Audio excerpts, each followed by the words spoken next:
Welcome to the Kotak workshop. Today's video is quite an exciting restoration of really quite an interesting piece that's been brought in.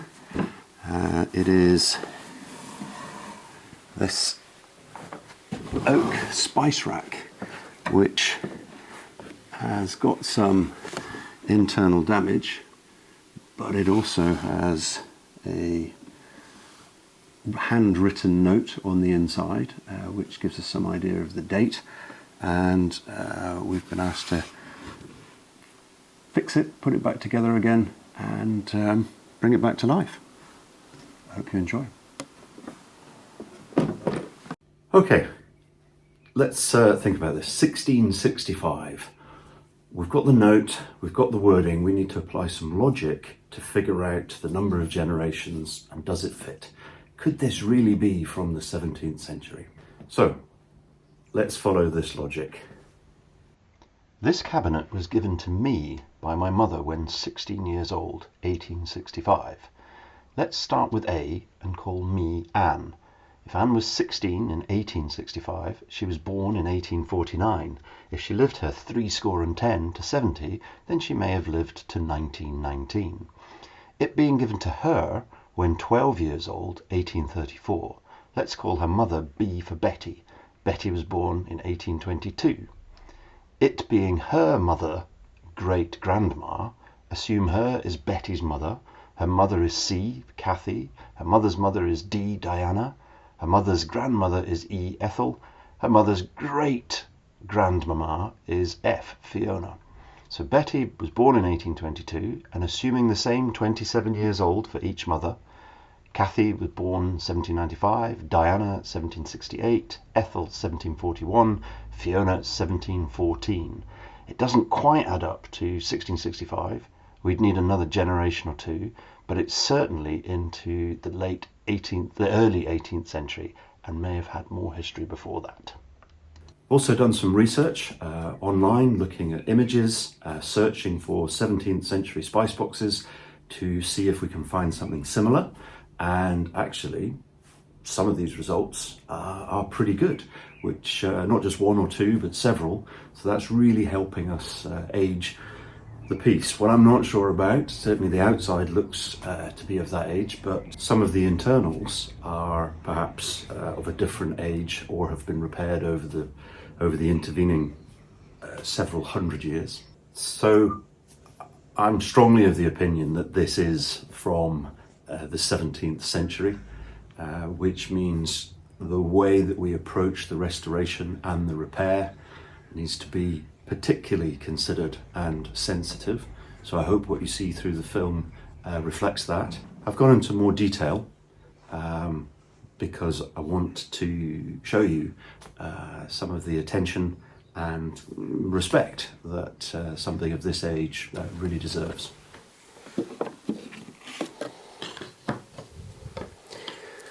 So there's some internal pieces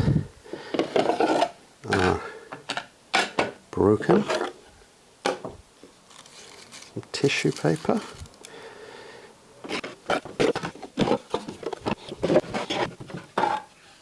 so this is where the lovely note is.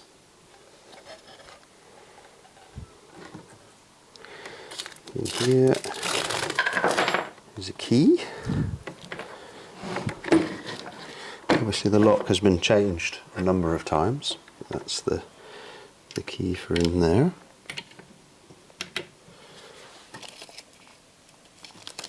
So there's clearly signs of glue across the top, and there's been a stain where that shelf has gone, which will help us. This piece here, I think is this piece. No, not that. I think that is the divider for the small drawers. This is different. This is much finer work. This has been done separately.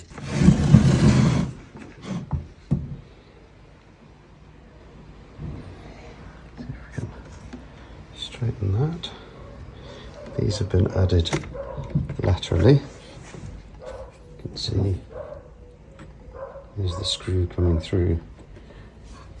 So that's a late addition.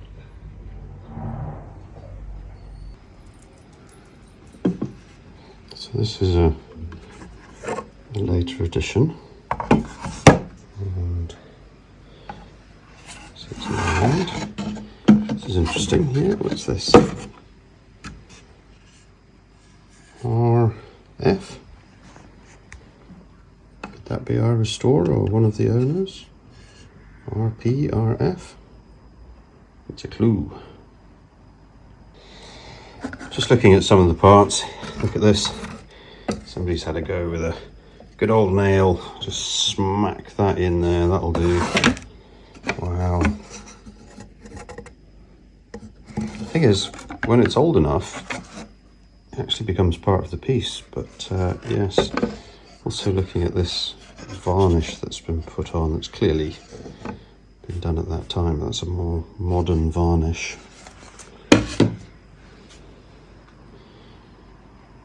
Lots of pondering, lots of thinking what to do here. But I think we're going to start up here and see if we can straighten this and clean up the outside a little bit.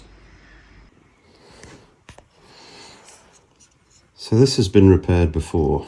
You can see this golden coloured glue, and then there's a different coloured glue along here.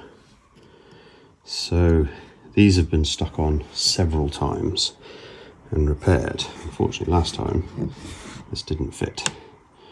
So because of that not being original, I do want to take this off and then clean this out. I don't want to take all four off. If it's a heat releasing glue, that would be great. If it's something more modern, then I'm just going to have to be incredibly careful. But taking this off is the next step. Okay, I've got a heat gun and a knife. I'm not pointing the heat gun at the piece. I'm pointing the heat gun at the knife.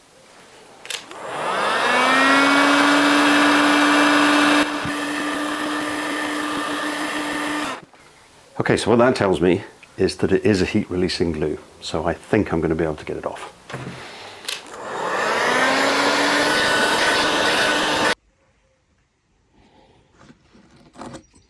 There it is. Okay, so this has the distinctive smell of a hide glue, so we need to respect that. But I'm going to scrape away, clean away the older glue. I don't think it is original because, as I say, it was leaking out, but clearly done at the time that the other repairs were done. So I'm just going to take away that remaining hide glue. Ah, very distinctive smell.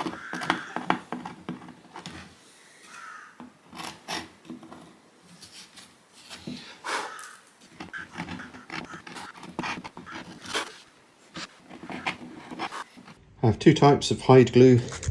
I've got old brown and some Type 1 genuine hide glue. Both are reversible. This needs a heat bath to warm it up to temperature, is very good. But for this tiny little repair here that we hopefully don't need to reverse, I'm going to use this.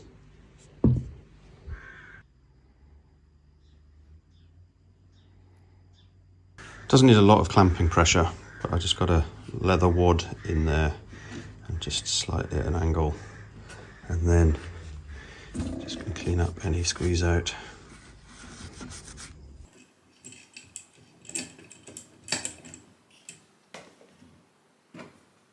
The next thing I'm going to do is give it a good clean. There's some sort of waxy residue on here. It's not original. It's been varnished.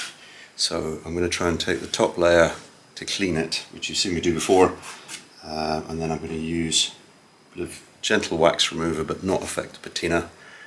And then I'm going to use some Murphy wood cleaner to clean it up.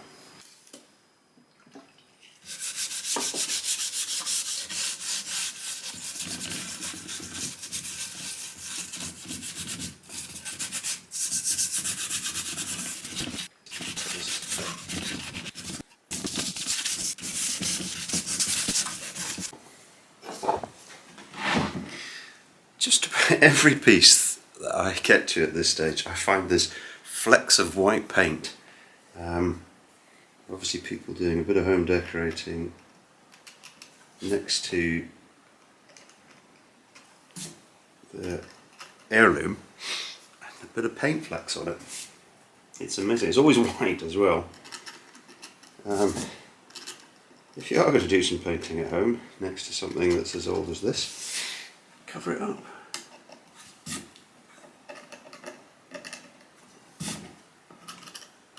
So this is Murphy wood cleaner, just a small bit diluted in some warm water. It really does smell lovely. It's very gentle, but we do need to clean off that wax remover. I don't want to affect the patina, but there is paint residue and a few other things that need to come off.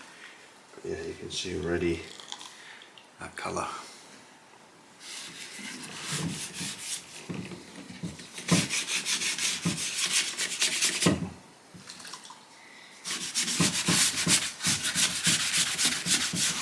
The more I look at this unit, the more repairs and alterations I can see.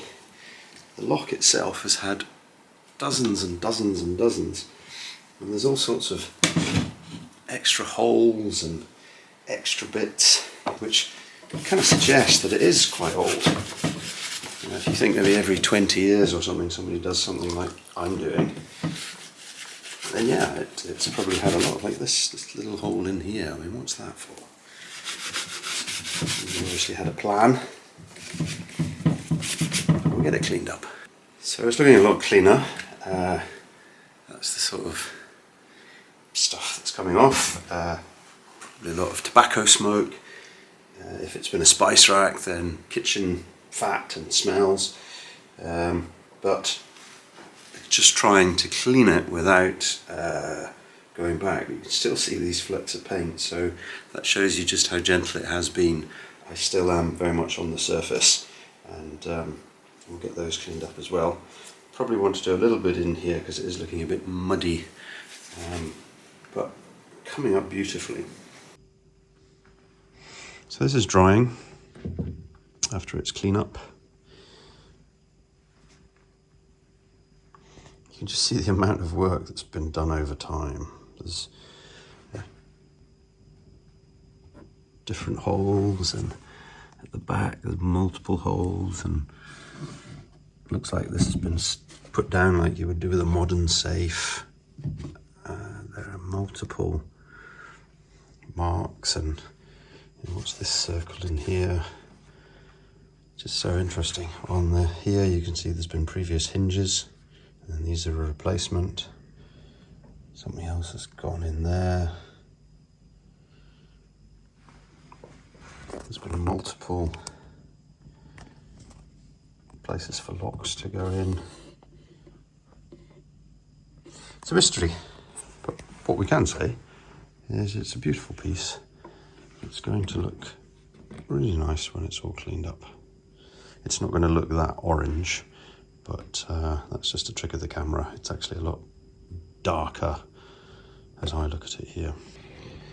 So I've noticed that there's a gap in here, and this lock piece is loose here, but it's not loose at that end. So if I loosened it off and pushed it all the way down, it would be lower here, and if I took that off, then there's going to be a bigger gap here, which we don't want. So it does need to be over this way. If I loosened all of these joints off and pushed it this way, there would be a gap down here possibly, and I really don't want to take all of this apart. So left with the choices of glue it and accept that there's a gap, push it back and accept that there's a gap here,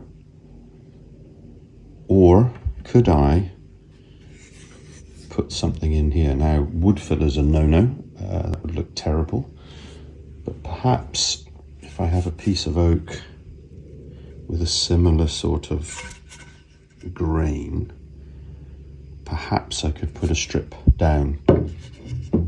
So what I'm going to do is, without gluing it or making it permanent, have a go at making a sliver and see what it looks like.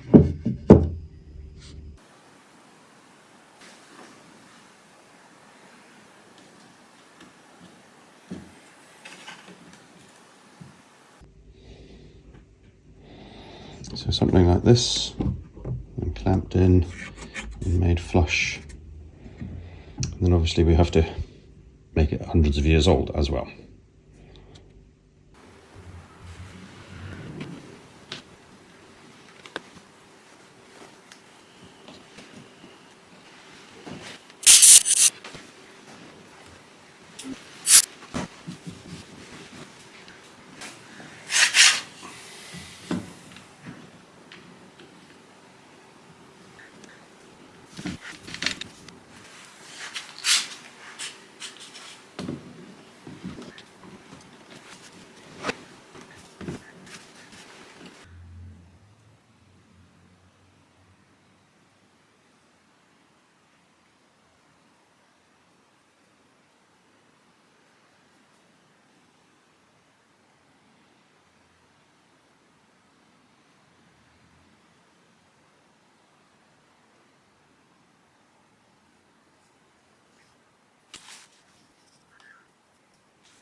Look at this.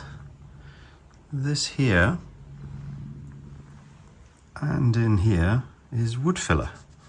So somebody in the not too distant past has gone in to repair those.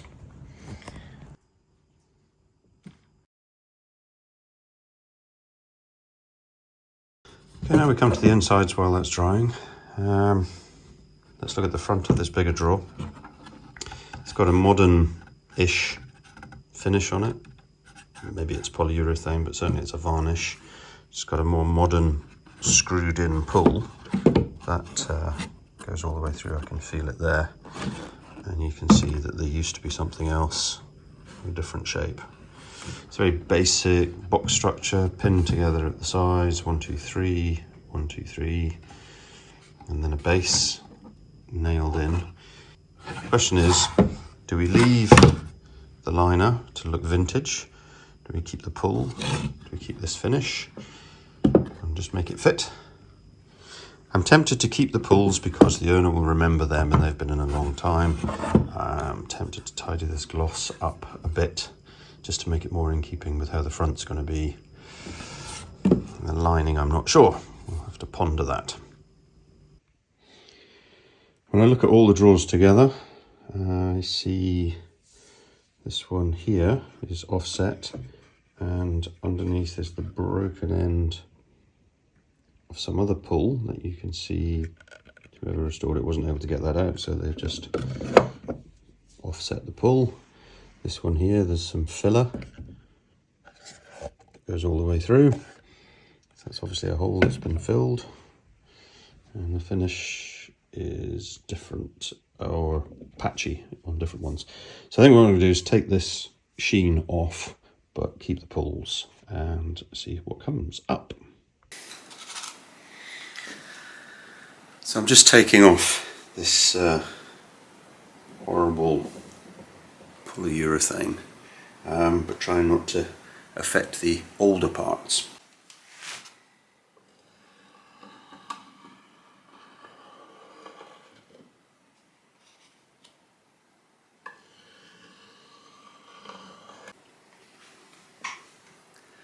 Okay, these have been for quite a significant wash. I've taken the lining out because it was torn, and they've had a good clean, and they're going to come up really nicely. Just need to get the last bits out. Yes, looking a lot nicer.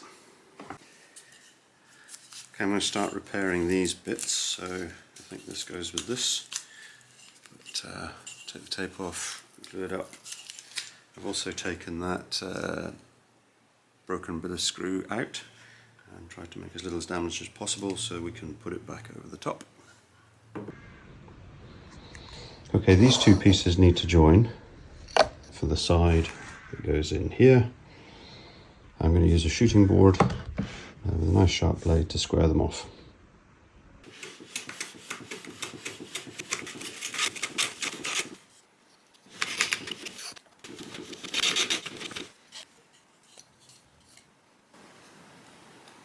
Glue those together like that, and that'll be a really nice join.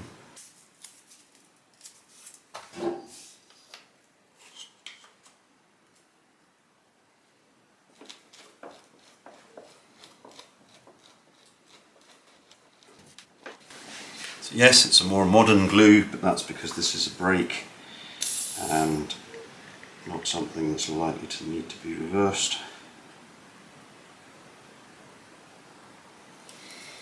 We want it to be nice and strong. It's not load bearing, but still, let's do a good job here.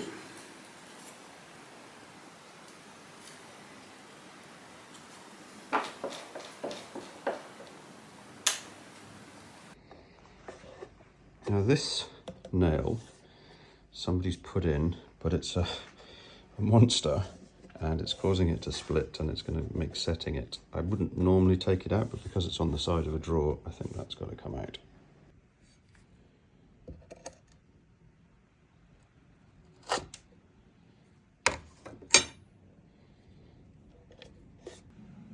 That looks like a carpet tack. Wow. What about this wax plug? So it is a piece of wax that's been filled in all the way through. Leave it, but there's some damaged wood underneath, so I think we're going to drill that out and then, using a similar piece of oak, create a plug.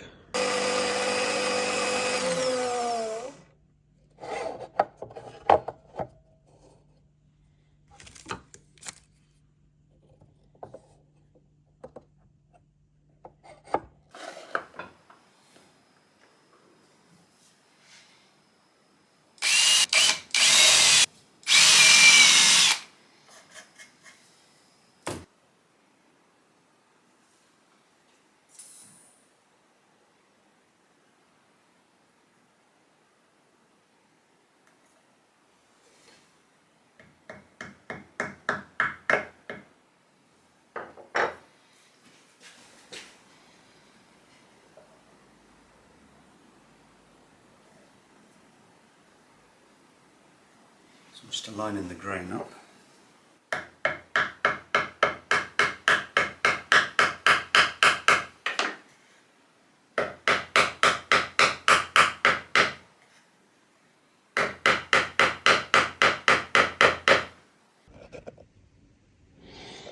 This has been glued before. Look at that. That's glue that's been put in to this joint but not been cleaned up, so we need to take that off. What is that? Wow. It's a nail, another nail space, but wow, that is a modern, that's a modern nail.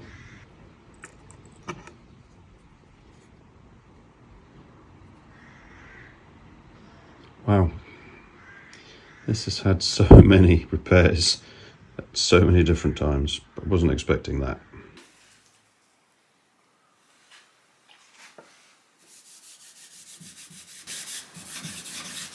So after we've cleaned it all, now we feed it.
So this was our plug, it just needs to be tidied up a little bit, and we'll stain that as well.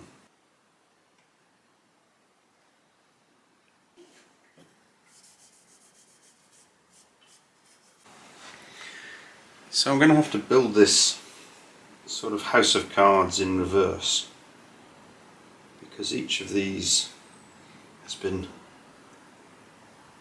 sort of built like a doll's house. It's just glued with some pins. So I'm going to start at the top and work my way down, and then make the drawers fit.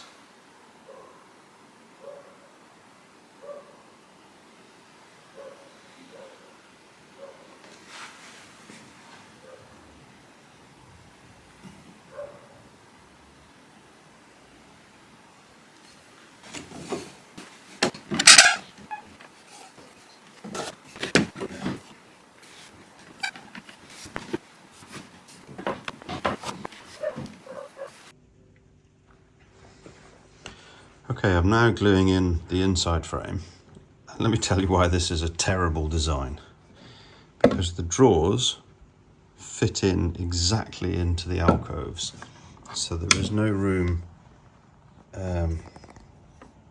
below or above to fit any kind of glue stop.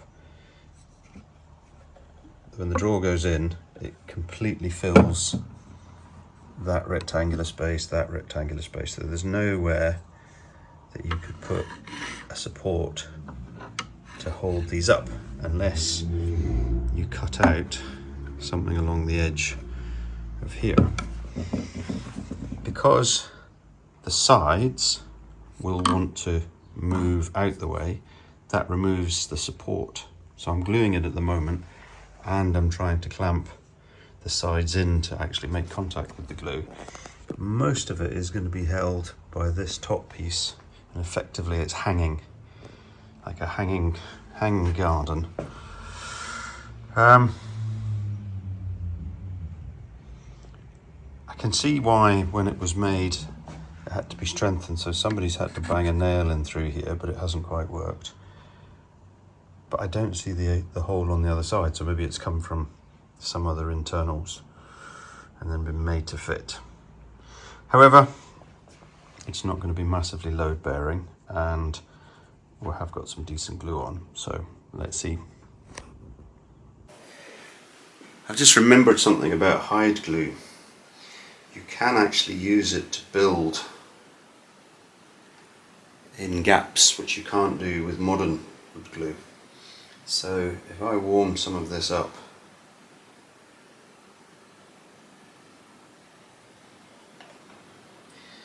get it nice and flowing, I should be able to fill in some of those cracks or the gaps, and this will actually form a bit of a bridge.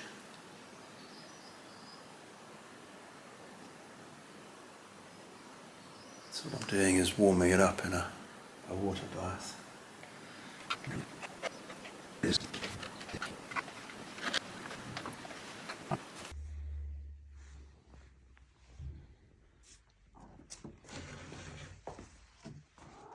Yeah, come and see. What do we think?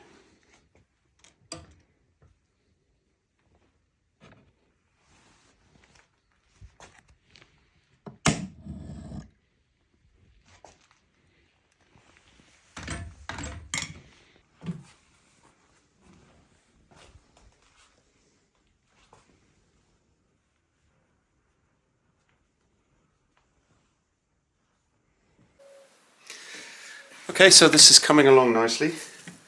I've now got the drawers fitted and working.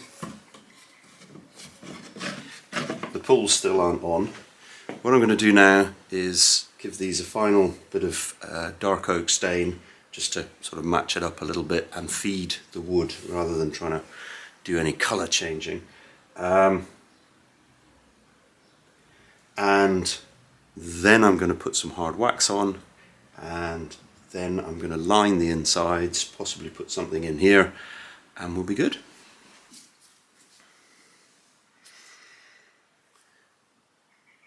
So this is a oil-based wood dye. It's good stuff.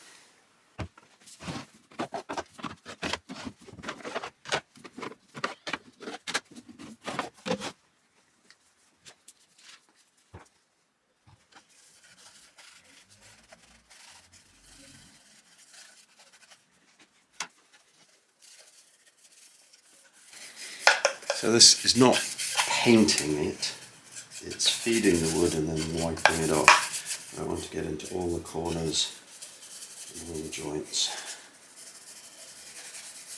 So stop it cracking, to bring out the lovely colour of the oak.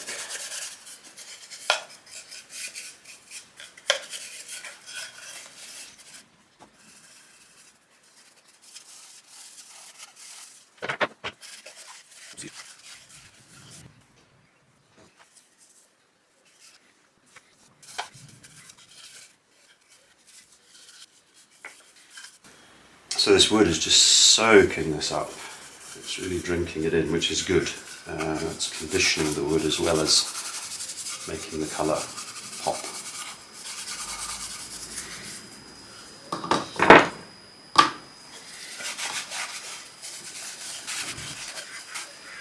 So I haven't taken off the sort of age and patina underneath, but just giving it a new lease of life, making it look less tired.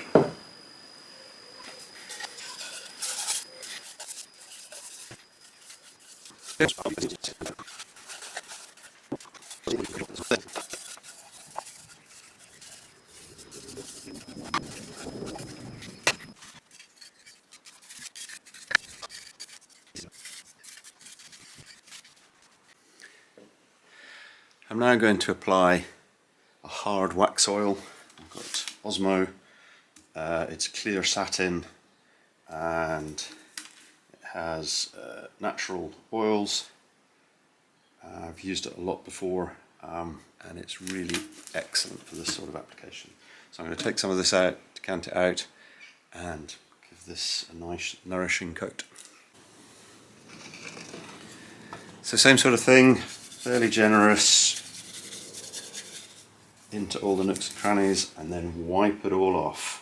You don't want any free surface wax. So I just feed it into everywhere first. Front, back, bottom, everything.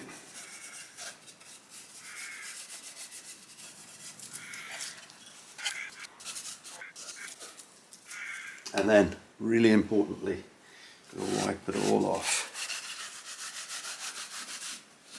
So you get just a very thin layer, and that will dry satin.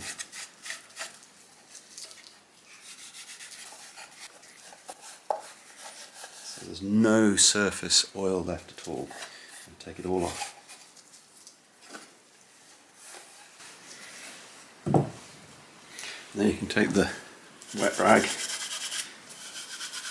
and wipe the next ones. It's really a fine coat.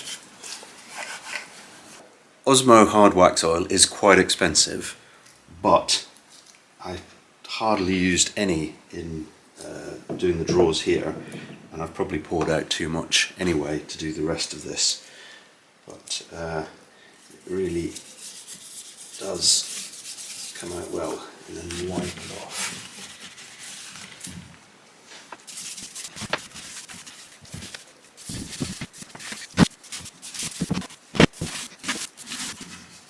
So it's not painting, it's feeding it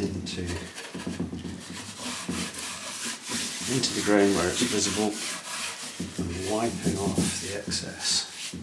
So you're looking raking light. This beautiful luster finish. Light touch on the inside.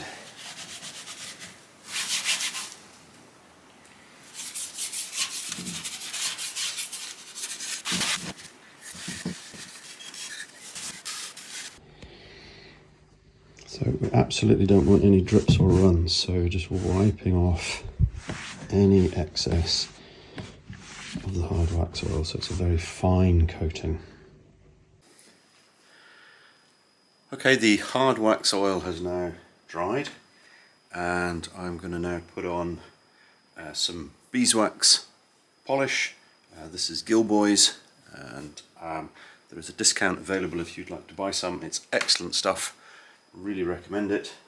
We're going to put it on with some 4/0 wire wool and a little brush, and then we'll leave it and take it off, and then we'll be able to put the pulls back on and get this back together.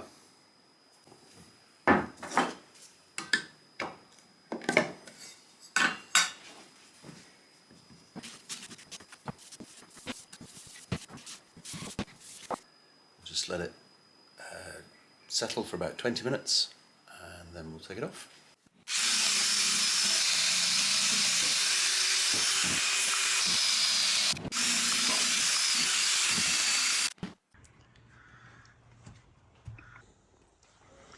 I was thinking about the liners for this spice rack.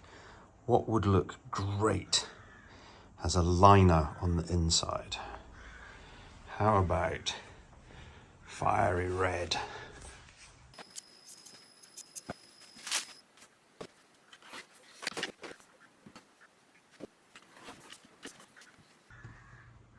Right, here's the problem. Tough. Look.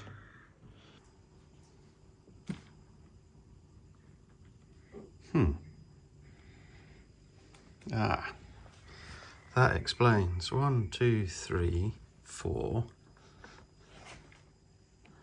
That there. That there.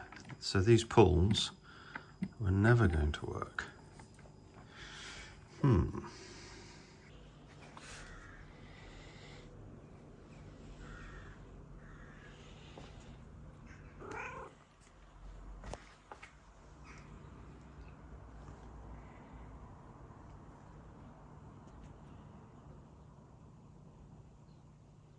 So I was all ready for the big reveal, and it was all going to be ready to go. But unfortunately, these just are the wrong things to have in. It can close if you force it, but you'd have to lock it closed. And it has obviously had that. But no, I'm afraid they're going to have to be changed. Because what I could do is drill out gaps in here, so I'd be drilling into 17th century wood. I don't want to do that. I could take a bit off the back so as the drawers go further back, but then you'd have this lip every time you opened it. Now, I think the right thing to do is to change these pulls. So I've ordered these, which are closer to what would have been in before, and I'm just hoping that they flush further enough back. So let's see what that looks like. There we have it, a fully restored 17th century spice box, lined in red felt and green, with the writing preserved